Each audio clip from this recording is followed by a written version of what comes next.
ભરૂચના ઝઘડિયામાં 10 વર્ષની બાળકી સાથે બનેલું દુષ્કર્મ પ્રકરણમાં આપના ધારાસભ્ય ચૈત્ર વસાવાએ વડોદરા ખાતે બાળકીના પરિવારજન સાથે મુલાકાત કરી ત્યારબાદ ભરૂચ પોલીસના હેડક્વાર્ટર ખાતે ઉચ્ચ અધિકારીઓને રજૂઆત કરી નરાધમને ફાંસીની સજા મળે તેવી માંગ કરી છે।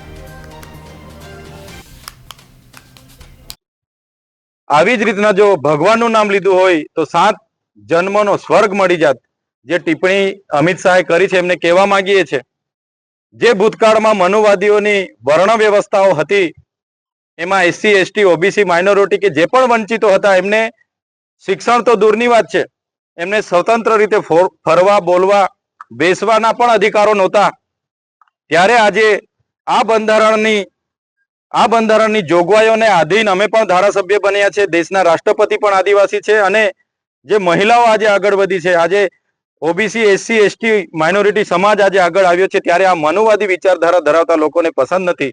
આનો જવાબ આવનારા દિવસોમાં ઈંટનો જવાબ અમે પથ્થરથી આપીશું। આજે પણ અમારા સાથીઓનો કાર્યક્રમ ભરૂચમાં હતો, આવનારા દિવસોમાં પણ અમારા જલંદ કાર્યક્રમો આખા ગુજરાતમાં હશે। અમે અમિત શાહ ગૃહમંત્રી તરીકે રાજીનામું આપે અને દેશની જનતા સમક્ષ આવીને માફી માંગે એ માંગ આવનારા દિવસોમાં તેજ બનાવવાના છે।